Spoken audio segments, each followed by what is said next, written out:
So you want to be able to go one voice, right?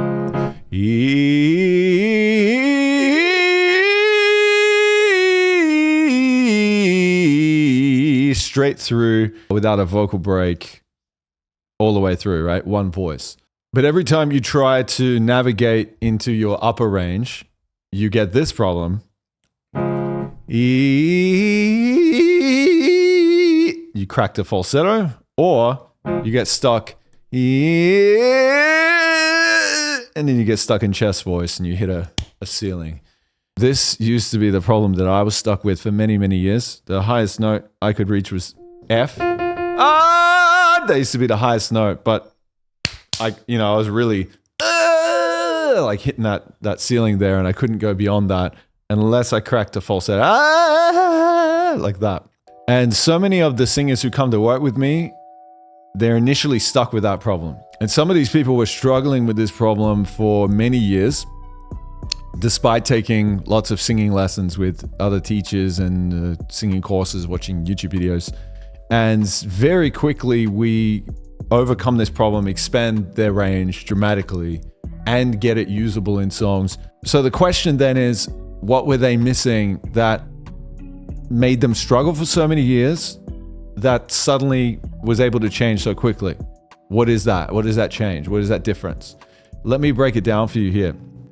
So something that's really important to understand is the difference between strengthening and building, and refining and relaxing. What most people are doing to build their voice and sing in the upper range, they're not actually doing any strength training. What they're doing is they're just doing refining and relaxing. Refining and relaxing the voice won't do anything unless the voice is already strong to begin with. And so what do I mean by this? So most people that I see, they try to build their vocal range by smoothly transitioning from chest voice to falsetto to smooth the vocal break, okay? Now, the problem with this is that if your voice is weak, you will only be able to do this very softly. So you'll see people going like,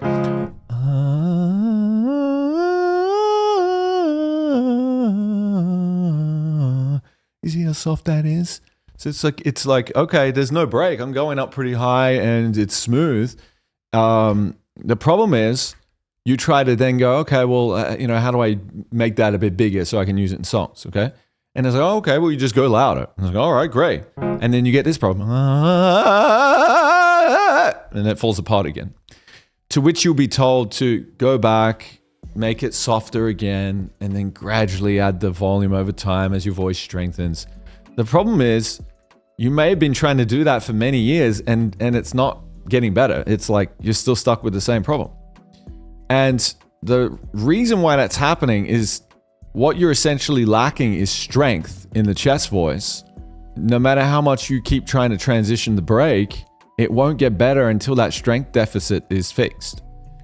Now, the strengthening that needs to take place is mainly done in the chest voice. And when I talk about chest voice, I'm talking about this voice, like your real voice, a voice you'd kind of shout or yell with, like a strong, loud chest voice. And there's a few functions with that chest voice that we need to strengthen. The first one is yelling. The second one is pressing like this or squeezing. And the third is stretching, which many would label as tilting of the larynx or mixed voice. These are other words of naming it. But now basically the way it works is all in reverse. So effortless high singing is done through stretching. However, you won't be able to do stretching until you've adequately strengthened pressing. You will not be able to access pressing until you've adequately strengthened yelling. We start with yelling to gain access to pressing, and then that's really where we build our range, and then from there we refine the range through stretching. And so people who are struggling to navigate into the upper ranges effortlessly with their full voice, what you're missing is these three functions. These need to be strengthened and developed. All right, so let's go over these three things a little bit down here. So yelling, basically, it's this voice. Hey, yeah. The first thing that I check is I want to make sure that the guys can get up to the F. Yeah, yeah, yeah. Different vowels. Oh, around that F4. So bare minimum for guys is basically F4. Higher is great, but bare minimum I'm talking about. Ladies, bare minimum is A4, but like C5 is preferable. Now, the reason why I say these things is if you're stuck on, say, like middle C as a guy, you simply won't really be able to do pressing or stretching until the yelling can get up to F4. If you're a lady, you won't be able to do pressing or stretching if you're stuck on like, you know, G4 in chest or something like that. You just won't have the strength to do it. And if your chest voice is that low, like you're on a G4 or a guy, you're on a C4, and you're spending all your time just trying to smoothly transition from chest to falsetto, you're basically wasting your time. Like nothing's going to really happen there. You might be able to go very softly, but you won't be able to add any weight to that because the bottleneck is going to be your yelling. That's the first thing I check, and I can check this when I get a student. I kind of diagnose where they are very quickly. You know, I'll run them up and I'll be like, oh, okay, like, you know, you're hitting that pretty easy. Okay, great. And I'll immediately move them on to pressing. Now, let me kind of walk you through what pressing is. Pressing is, instead of yelling like, oh, it's where I bear down and I squeeze the vocal cords together to a much more exaggerated degree. And what this does is strengthen the ability for the voice to hold together. Oh, like that. Oh, that kind of thing. So you can hear it's like very robust and very strong, but it has a very squeezed sound. It's not pleasant, you know, to hear, right? But we can refine that sound later because this will build all the stability and the vocal range. So if you have a look at the vocal cords here, your vocal cords kind of sit like a V in your throat like this. And when I breathe in and then I make sound, they have to close against that air that's coming out of my lungs. The air wants to come out, and then my vocal cords have to lock against that air, okay?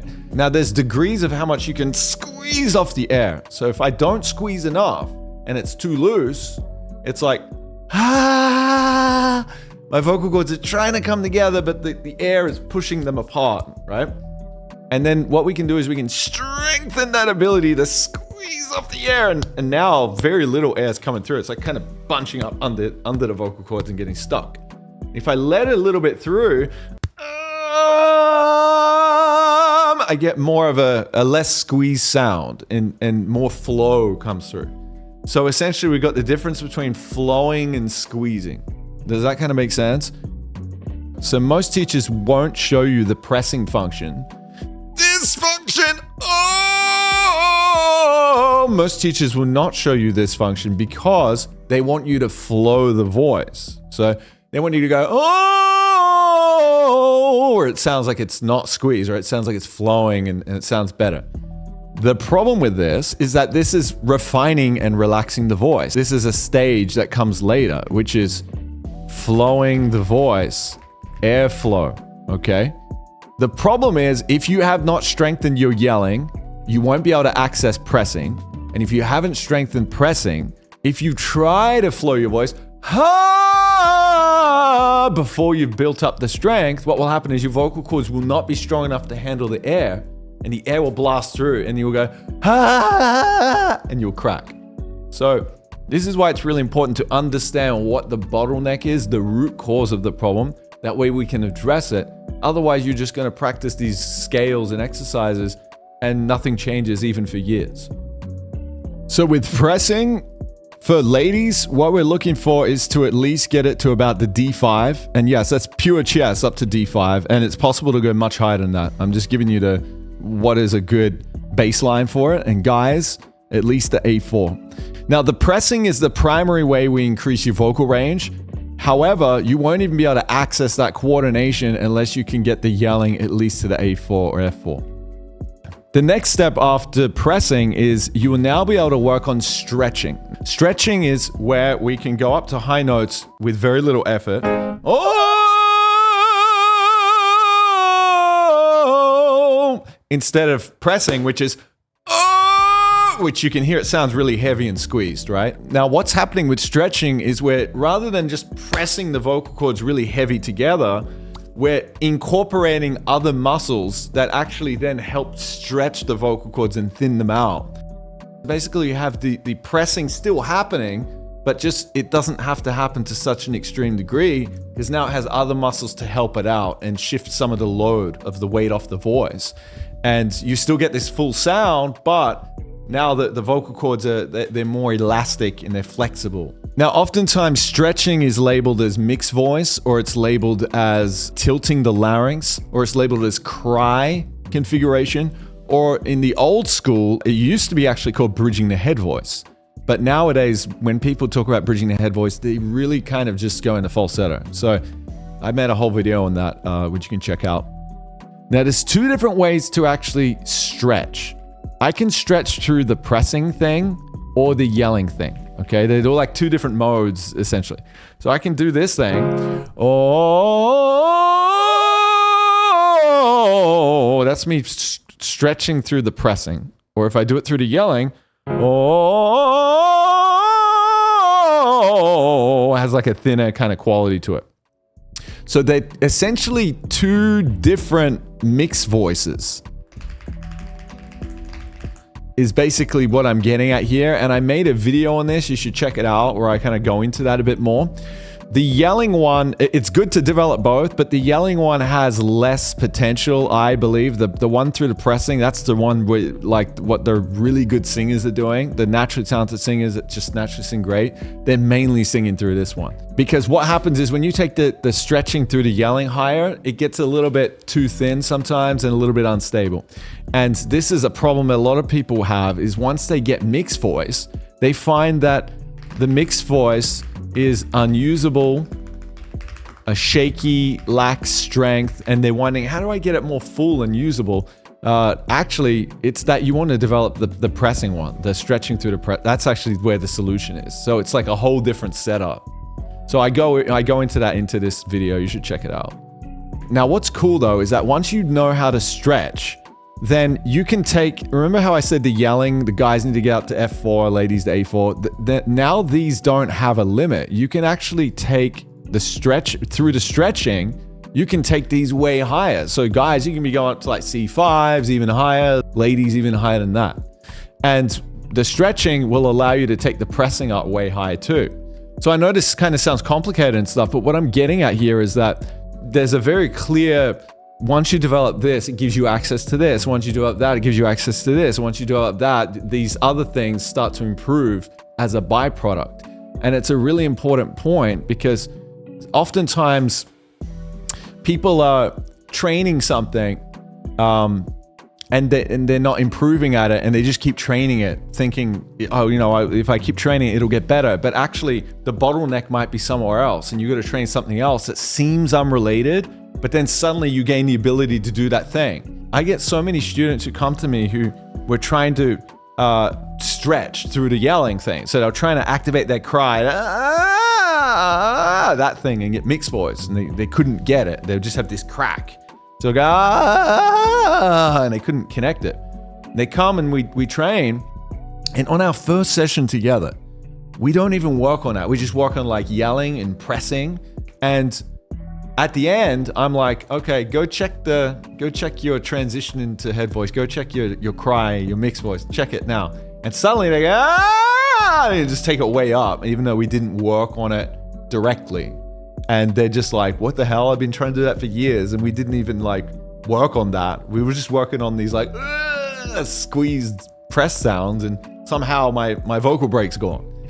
So there's a phenomena of carryover. That you train something, it gives you a byproduct that carry over into something else that you're really targeting. It's not magic, it's just that we actually address the root cause, the bottleneck, the actual bottleneck, instead of just mindlessly trying to train the result. See, most people approach singing like, I want to sing effortlessly, so I'm going to try practicing singing effortlessly. It's like, no, that's not how you get there. You have to accurately find the bottleneck, and a lot of times it's a strength thing. And then when you accurately target a strength issue, usually it'll feel more effortful and your tone will sound worse, and you'll be like, oh my God. But then when you go to try singing a song, suddenly it like works way easier than it did before. And that's how you start to move towards effortlessness.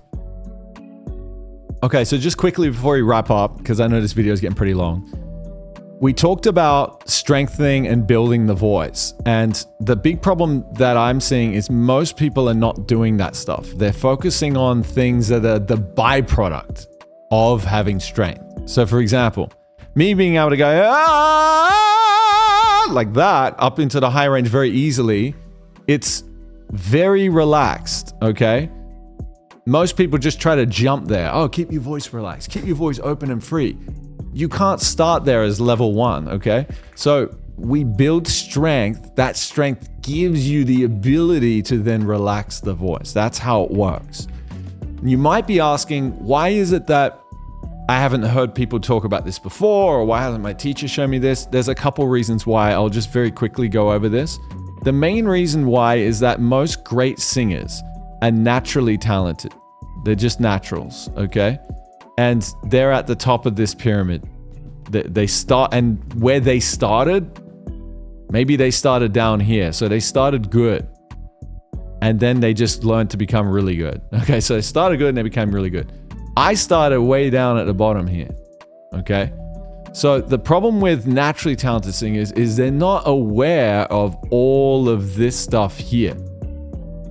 A lot of teachers will start you with things that only work here, but you might be down here or you might be here, right? So the advice that you're given, it doesn't work for you because you're not up here. And you need steps that take you all the way. Does that kind of make sense? That's basically the reason why. For example, when I showed you the it's like really easy and relaxed, right? I had teachers that were just kind of like, I was in the low range. I had teachers going, oh, just like relax your voice and free it, just no tension. And my voice would be like that, right? Where that stems from, though, that relaxed sound, I showed you how it stemmed from pressing. It stems from that. And then it's like, well, how do you even do that sound? Because that's actually hard to do that sound. Well, then you need to have, you need to have that first, right? And then there's stepping stones. But if you show these things to teachers, the stepping stones to them, they'll say, oh, that's wrong. You should never press your voice. You never squeeze your voice. They'll say these things. And then it's like, because they're telling you not to do the thing that builds it, you never build it. Because they think the thing that builds it is wrong. So somehow you just gotta like jump to the end product somehow without any process. You study in like your university, right? Originally? Conservatory. Conservatory. I probably had, probably 20 to 30 different teachers I worked with over the last 30 years. None of them, not a single one, talked this way. They did it exactly like you were saying. Just try it again. It'll get higher. Oh, you're doing it wrong. Try it again. You're still doing it wrong.